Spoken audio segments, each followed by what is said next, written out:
Més o menys, qualsevol pot agafar el cotxe i anar a Suïssa. Fer-se una foto davant l'entrada de les Nacions Unides. Entrar-hi tampoc és res de l'altre món, en realitat. Resulta que pots anar a una botigueta que hi ha oberta al públic i apuntar-te a un tour turístic que tenen muntat. Qualsevol pot fer-ho.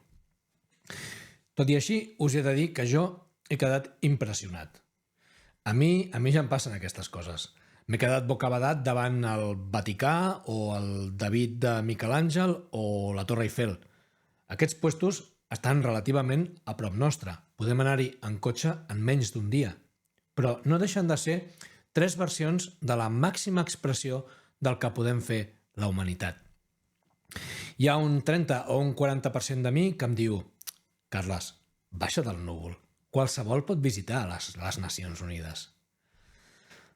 Ah, però us estic enganyant. No tothom pot entrar allà de la mà d'en Xavier Campos i que t'ho expliqui com ho fa ell, d'aquella manera, sense donar-se importància, però sense deixar d'insistir ni un moment en què hem d'aprofitar l'oportunitat que tenim, perquè això no és només una visita. Aquest és el privilegi que hem tingut aquests dies, entrar pels passadissos per on es mouen els traductors i el personal intern, veient la gran sala del Consell dels Drets Humans des de dalt, des de les finestres interiors, imaginant els delegats de països impresentables exigint bestieses davant la mirada impassible de buròcrates sense ànima que només esperen saber a canvi de què. I malgrat aquest cinisme, un 60 o un 70% de mi no pot deixar de pensar que hem trepitjat terra sagrada. Un lloc on es produeixen les hipocresies més grans, però també on es poden acordar els avenços més fonamentals per a tota la humanitat. I després saber que estàs interactuant amb un organisme d'aquestes proporcions, que ara ens tocarà confrontar i desemmascarar una part d'aquesta maquinària gegantina internacional, té un punt de surrealista, francament. El que ningú de nosaltres s'esperava és que un parell de dies abans de l'entrevista amb el professor Alfred de Zayas, el Tribunal de Justícia de la Unió Europea, el TJUE, el mateix tribunal que va sentenciar que els catalans som un GOI, un grup objectivament identificable, aquest tribunal va sentenciar que la Unió Europea havia de suspendre el tractat de pesca que té amb el Marroc, perquè atempta contra el dret a l'autodeterminació del Sàhara. Aquesta és una sentència històrica. No ha sortit pràcticament a les notícies o a la premsa, però us en recordeu d'aquella frase que ens deien els espanyols contínuament, «Què ponen tu DNI?» Doncs els saharians tenen un DNI. I sabeu què hi posa? Posa Reino de España. Això és el que posa. I el president del govern del Reino de España, un sociòpata sense cap compàs moral anomenat Pedro Sánchez, va regalar el Sàhara al Marroc amb un llacet sense preguntar a ningú. Ni al Congreso, ni als espanyols, ni als europeus, ni, evidentment, als saharians. Simplement els va donar una patada al cul i ara viuen sota la bota del Marroc. I ara la Unió Europea té un problema. Bé, en té dos. Un és el Sàhara, però l'altre és Catalunya. Si la Unió Europea ha de respectar el dret a l'autodeterminació d'un lloc que se suposa que és fora de la Unió Europea, què creieu que ha de fer amb un territori que és dins la Unió Europea i que està sota la bota del país que precisament ha regalat el Sàhara al Marroc? I una segona pregunta. Us penseu que els nostres polítics suposadament independentistes, començant pel president Puigdemont i continuant per qui sigui que mani Esquerra, us penseu que tot això no ho saben? I si ho saben, per què no n'han dit res? Aquí teniu el secret de tot plegat. Si el nostre paper no passa de la porta, el nostre paper no existeix. Si Puigdemont no diu res, si els partits no en diuen res del Sàhara, al Sàhara no ha passat res. En un moment de l'entrevista que li vaig fer, el professor Alfred de Zayas explica que mai, en més de 20 anys dirigint l'oficina d'admissions, havia vist un cas d'un document perfectament escrit i que no passés de la porta. El nostre ha estat el primer cop. Diu que és un cas claríssim d'extralimitació de funcions.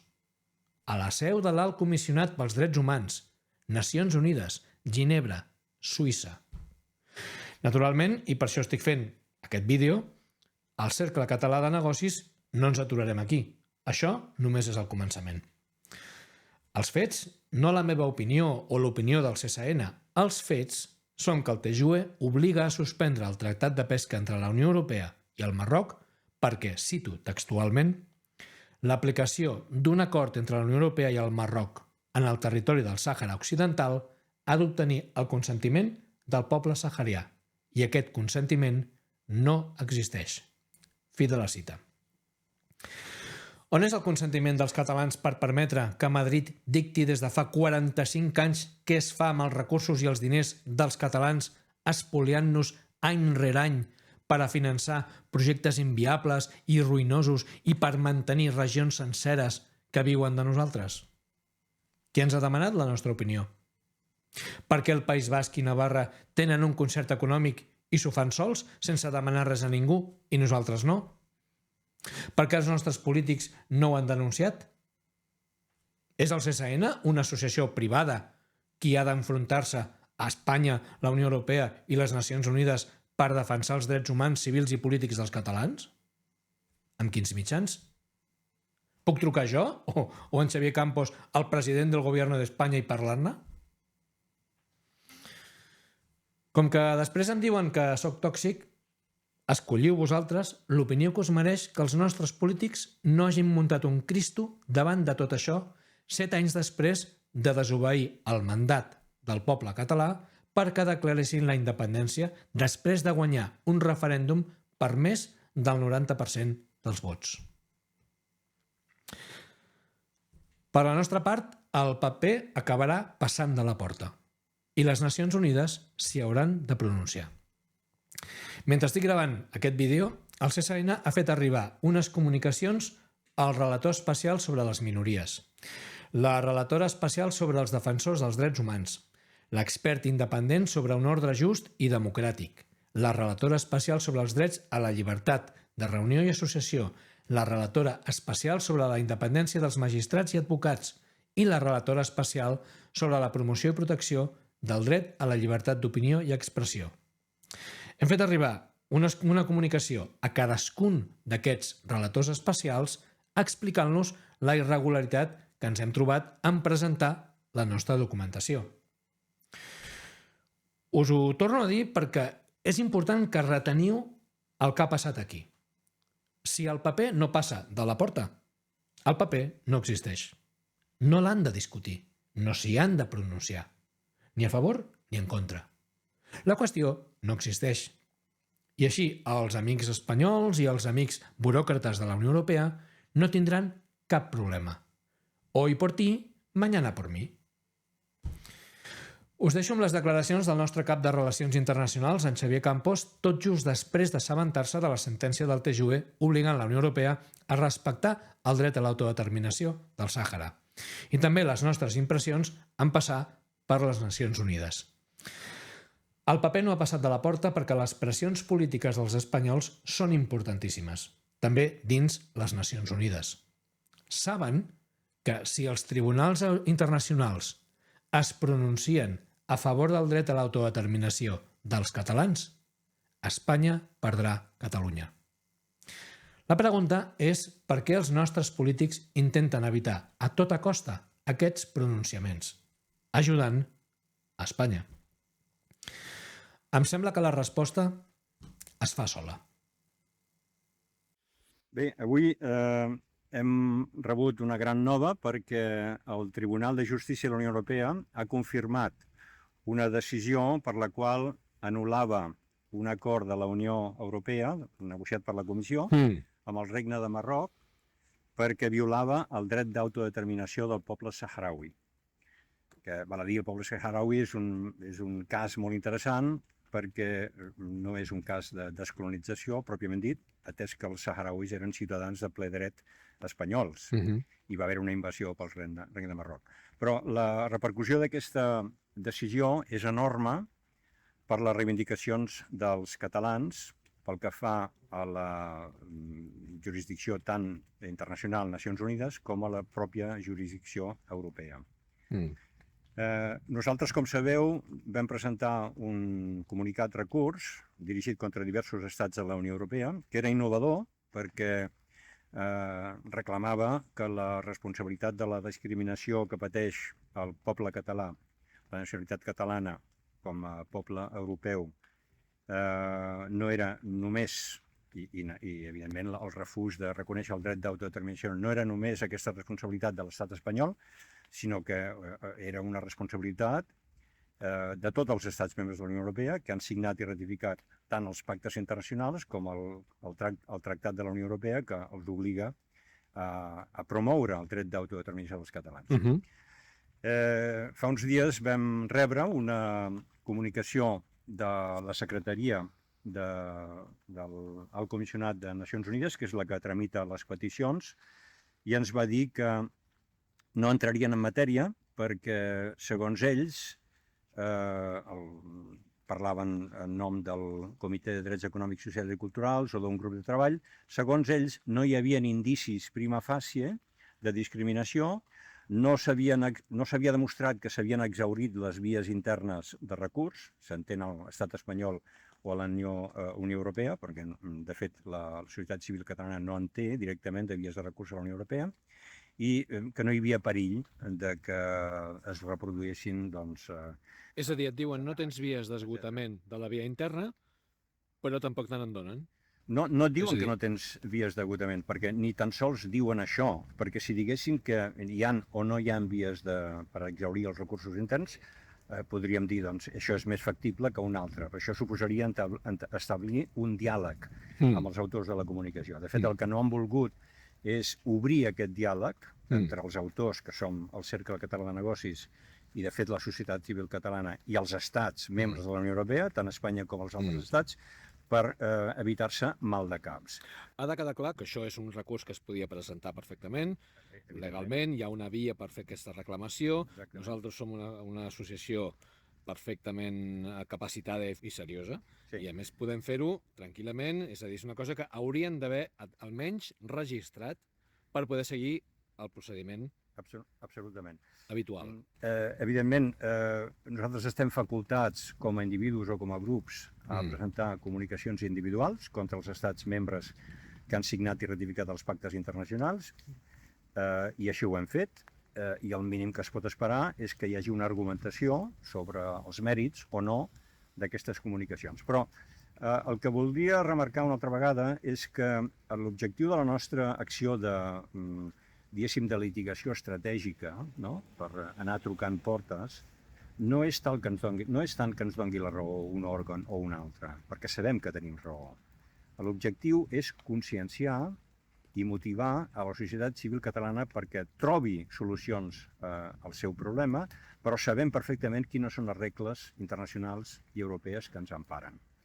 Llavors, tornem a el que dèiem abans, aquesta decisió del Tribunal de Justícia de la Unió Europea ens dona moltíssima força perquè el proper pas serà, evidentment, denunciar aquesta actitud de refugi i no cooperació de la Secretaria de l'Alt Comissionat de Drets Humans, però preparar un recurs, si pot ser, amb molta més gent de la societat civil catalana per anar al Comitè de Drets Humans de les Nacions Unides.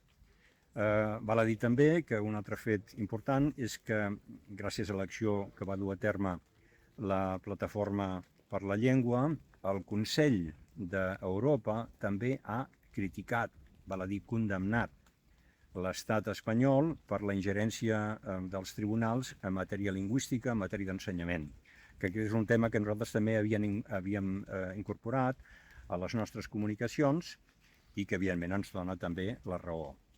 Mica en mica es van aplegant tots els elements, totes les peces del mosaic per composar un patró clar de situació colonial pel que respecta a Catalunya. I aquest patró és el que s'hauria d'haver portat davant de les instàncies judicials de la Unió Europea, perquè és evident que amb la jurisprudència... Estàs parlant dels polítics, ara. Estic parlant en general, no? Estic parlant de que aquesta és s'ha d'al·legar la situació colonial de Catalunya i el no respecte del dret d'autodeterminació. Ho estem fent nosaltres perquè no ho han fet els polítics. I el que és inconcebible, el que és inaudit, no? Reprenent l'expressió que surt moltes vegades en aquestes converses, és que el govern de la Generalitat de Catalunya, que si més no té recursos per destinar-los a la defensa i la protecció jurídica dels ciutadans catalans, hagi entregat totes aquestes eines amb el passament de poder als socialistes, que evidentment no estan per aquesta feina, no estan per aquesta tasca, perquè el que hem dit i repetit nosaltres és que si la Generalitat de Catalunya i Esquerra Republicana, que tenia la responsabilitat de govern, simplement haguessin contractat un grup de becaris, de juristes que haguessin aprovat la signatura de dret europeu i de dret internacional. Becaris. Becaris, no? Vull dir que becaris per mi, amb tot el respecte, són gent sense experiència, massa experiència, que no formen part de gabinets professionals estrella, però que coneixen el dret, no? I que poden argumentar dret. I tu creus que amb un parell o tres d'aquests? Amb un parell o tres de becaris haguessin tornat bojos a totes les autoritats i als jutges espanyols, perquè el que estan fent, evidentment, és estan violant el dret europeu directament. Això hauria estat divertit de veure. A veure, pensem, per exemple, que si el Tribunal de Justícia de la Unió Europea, que és la culminació de la via judicial també a Espanya, vull dir que la Constitució, en aquest moment, no s'acaba a la Constitució del 78, sinó que és el Tractat de la Unió Europea. Si el Tribunal de Justícia de la Unió Europea diu que no reconeix un tractat de la Comissió amb el Regne del Marroc perquè està violant el dret d'autodeterminació dels saharauis, resultaria molt difícil que el Tribunal Constitucional espanyol i el Tribunal Suprem siguin mantenint que el dret d'autodeterminació no existeix per als catalans, és a dir, que no existeix per a la Unió Europea. I aquesta és una mesura perfectament lògica i comprensible, que és la que al·leguem nosaltres, com a membres de la societat civil, però que hauria hagut d'estar al·legada per als europarlamentaris, per exemple, perquè és evident que els europarlamentaris votats pel poble de Catalunya no estan sent reprimits o se'ls obstaculitza el fet de que siguin parlamentaris perquè sí, o perquè hagin comès malversacions. Se'ls obstaculitza perquè són representants del poble de Catalunya que vol exercir l'autodeterminació. I això és més que evident.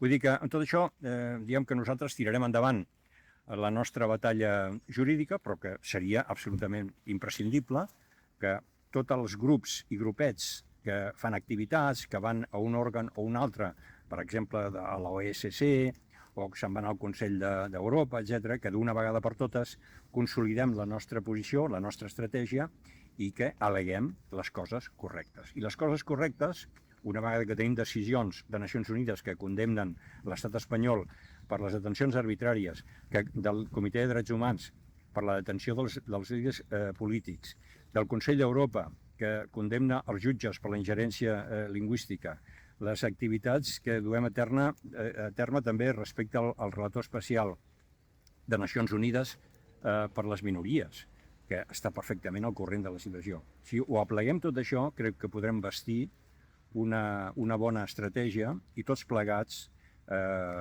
tenir sort i tenir resultats davant de les instàncies més rellevants, tant europees com internacionals. Clar, és que a més, el que ha passat avui és fonamental simplement perquè la Unió Europea ha reconegut de facto l'existència i l'aplicabilitat del dret a l'autodeterminació respecte al Sàhara. Llavors, resumint-ho fàcil, el que estan fent és una cosa que han de fer per Catalunya igualment. Si ho han fet per un lloc, ho han de fer per un altre, i això és... Bé, de facto, no diria que de facto, perquè la que actua de facto és la Comissió Europea i de facto no ha reconegut res. Ho ha reconegut la instància més alta de la Unió Europea de iure. És a dir, això és una sentència definitiva amb valor de res judicata i que fa jurisprudència. Vull dir que és equivalent a l'opinió consultiva de la Cort Internacional de Justícia en matèria de Kosovo, que diu que no hi ha obstacles per exercir la independència en dret internacional. El Tribunal de la Justícia de la Unió Europea diu que no es pot reconèixer una violació del dret d'autodeterminació ni que sigui en els contractes i els acords que signa l'executiu europeu, que és la Comissió Europea. Vull dir que està per sobre de qualsevol reconeixement de facto. És un reconeixement de iure i és un reconeixement judicial. Té molta més importància. I això ens dona força i ens inspira per properes accions i, sobretot, per avançar una vegada més en el terreny d'explicar, de conscienciar la societat civil catalana de quins són els seus drets, tant en el context internacional de Nacions Unides com en el context de la Unió Europea, i prendre les bones decisions. Les bones decisions les haurà de prendre el poble de Catalunya. Aquestes són les bambalines de la sala general de desarmament, de la conferència de desarmament. De la Conferència de Desarmament de les Nacions Unides.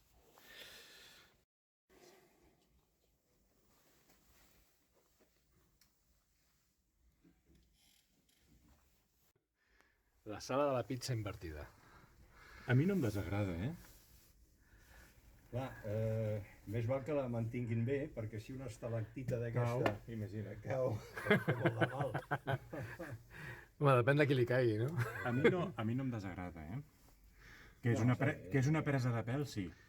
Però com que tot ho és, la presa de pèl no està aquí dalt, està aquí baix. Exacte. Jo no la posaria mai així. Aquesta és la sala que està dedicada al Consell de Drets Humans. No hi ha cap altre òrgan que es reuneixi aquí. El Consell es reuneix 2 o 3 vegades, sessions, per any, i supervisa la feina que fan els òrgans de drets humans, com el Comitè de Drets Humans, com el Comitè de Drets Econòmics, Socials i Culturals, Comitè contra la Tortura, Comitè per les Persones amb Discapacitat, vull dir, tot passa per al Consell de Drets Humans.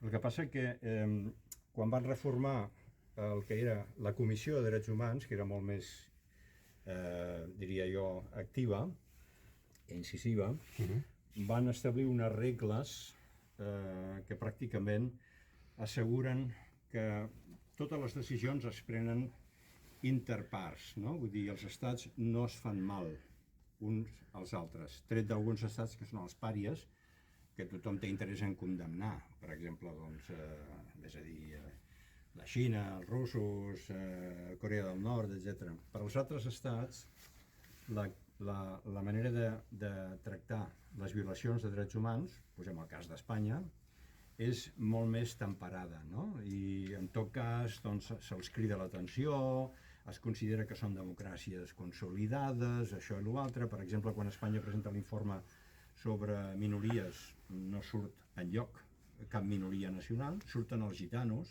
no? I potser els immigrats, i doncs d'aquí que no es pugui avançar massa, no? Tenint en compte aquest aspecte formal. És aquí on els representants espanyols no venen quan la reunió es fa en una llengua que no sigui el castellà? No.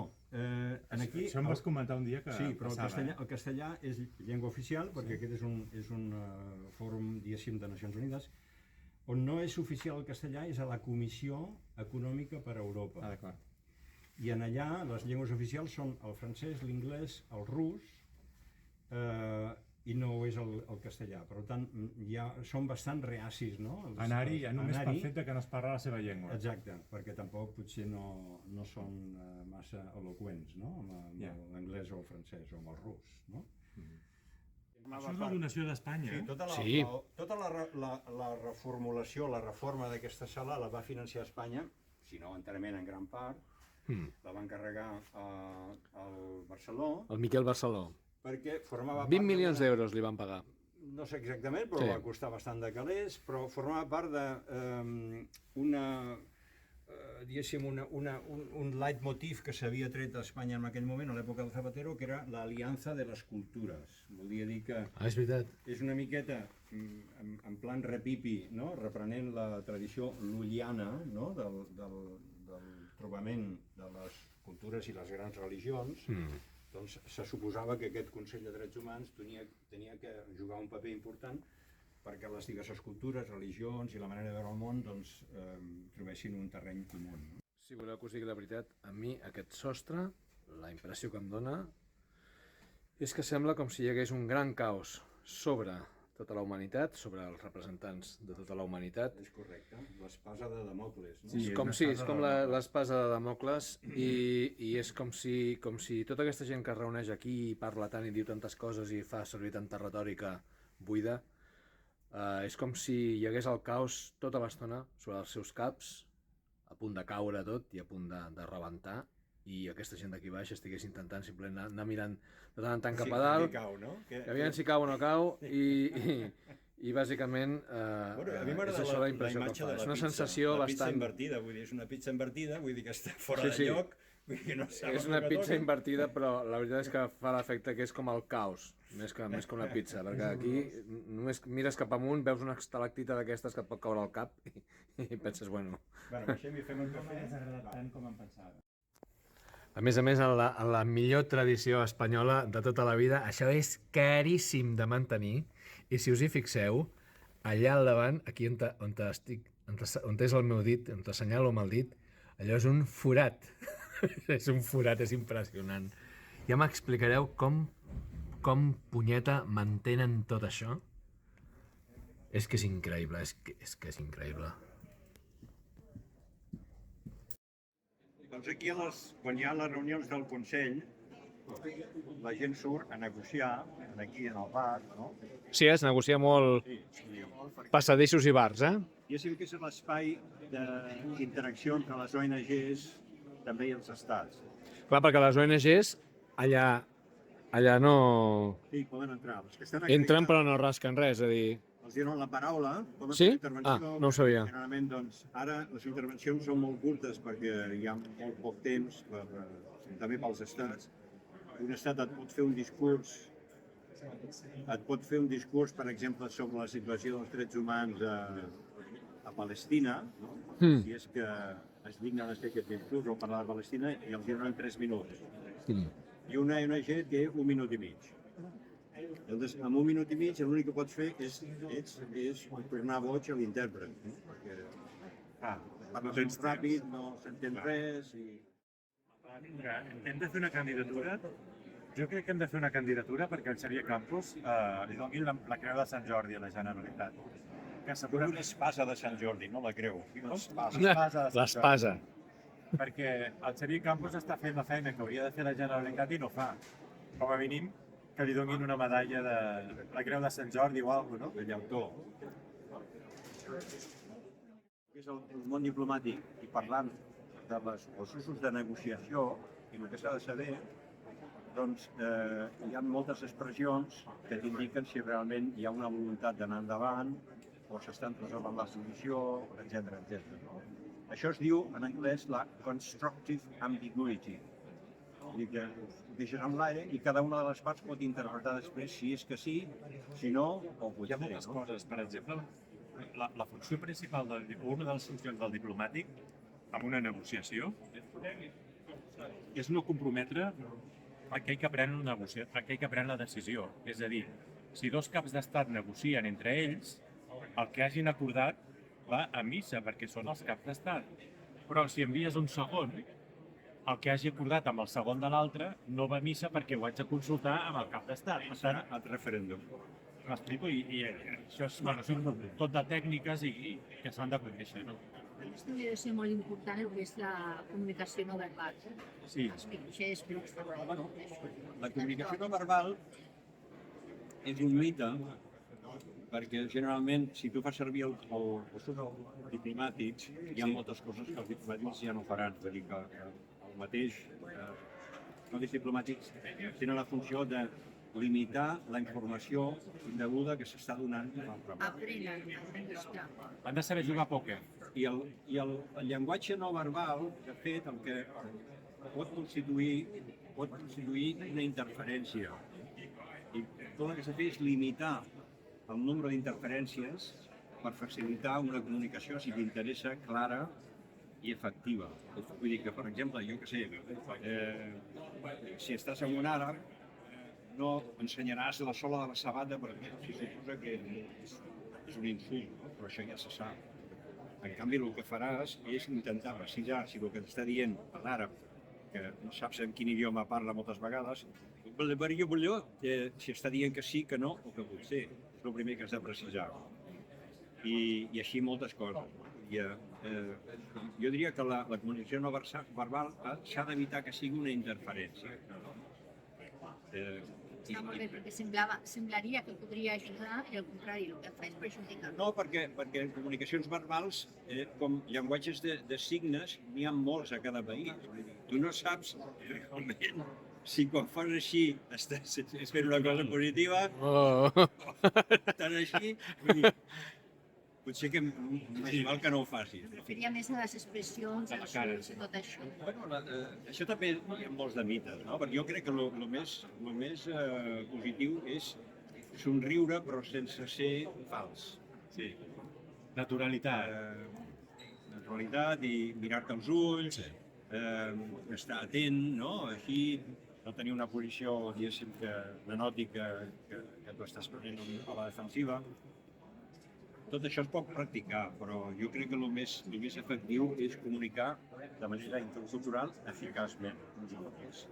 Intentant saber si el verb, que és el que comporta el missatge principal, és un verb positiu, negatiu o és groc, en el sentit que està encara tot a l'aire.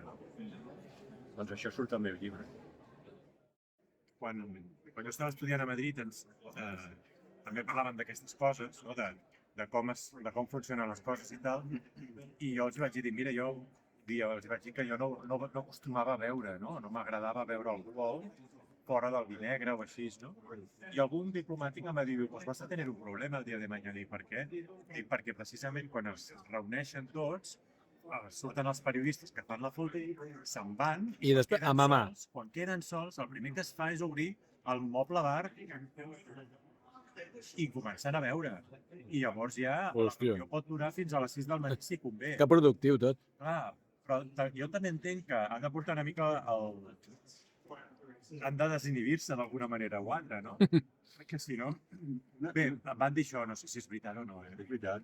És veritat. Un aspecte que jo he descrit al meu llibre sobre negociació internacional, tot i que no els agrada que parli de negotenis, però que està justificat, és la gran facilitat en què els diplomàtics canvien de registre i de to i de manera de parlar, perquè fixeu-vos que és molt comú que un diplomàtic faci una intervenció molt formal, que es guardi la seva posició per negociar més endavant, però que quan surt de la sala, com diu l'Albert, prenent-se un cafè, doncs passa dels formalismes i els formulismes diplomàtics i dels codis diplomàtics a una comunicació en primera persona, que pot ser amb un altre diplomàtic, com un funcionari o un ONG, en què es protegen els dos intervenents i es fan confidències, no? Per exemple, allò de dir, bueno, George, ja saps que això jo no ho puc fer perquè el meu ministre no acceptarà, en canvi podria proposar això o l'altre si tu estiguessis d'acord en fer això o l'altre o l'altre. Vull dir que la manera de parlar és completament diferent, és molt més personalitzada, és molt més en confident, i això és el que fa moltes vegades que avancin les qüestions. Em permets un suggeriment? A tu que t'agrada escriure i que a més tens aquest coneixement, jo quan feia les oposicions em vaig trobar que em va mancar un llibre de llenguatge diplomàtic. Un llibre de llenguatge diplomàtic i potser traduït en diversos idiomes, perquè doni més, no? Perquè Igual n'hi ha algun de Yankee, eh? Potser el meu. No, en sèrio. Em sembla que hi ha un que és d'això, específicament. Jo no el tracte perquè dona exemples en anglès de les fórmules que es fan servir per activar una proposta, per parar-la o frenar-la, per no comprometre's, no? Per exemple, hi ha una fórmula, que és un exemple que és molt interessant, que en anglès hi ha la clàusula adverbial que diu when appropriate. I tu, per exemple, pots fer semblant que estàs cedint a una posició, dient, sí, podríem considerar, no, que també, podríem considerar enviar tropes de manteniment de la pau a Gaza, per donar un exemple, whenever circumstances were appropriate. Això vol dir que és el dret tu de definir quan és apropiat. És a dir, estàs dient que hi ha unes expressions que sempre són les mateixes, hi ha una variació petita, no? Hi ha un vocabulari pràcticament establert, tècnic. I que ve d'antic, I que ve d'antic, eh? Això com li dic? Estan penjats els articles amb il·lustracions de la Declaració de Drets Humans, que és el document més antic de drets humans, però que encara no recull el dret com a tal a l'autodeterminació. Aquest va ser consagrat en base al que es deia la Carta de Nacions Unides amb els pactes internacionals de drets humans. I aquesta és la base de les nostres reivindicacions, evidentment. Això demostra que tenim raó i que en un moment donat arribarem fins al final amb la nostra batalla de legislació estratègica, que passa per Nacions Unides, però sobretot passarà pel Tribunal de Justícia de la Unió Europea. Si us ha interessat el que us he explicat, premeu el botó del m'agrada o like i si no ho heu fet encara, subscriviu-vos al canal. D'aquesta manera, l'algoritme de YouTube sabrà que el contingut us ha interessat i el suggerirà a més gent. I si t'ho pots permetre, fes una aportació de 5, 10 o 20 euros o el que vulguis. A sota, a la descripció i d'aquí un moment a la pantalla, trobaràs diverses maneres de fer-ho. Aquí fem opinió independent en català. Fins la propera.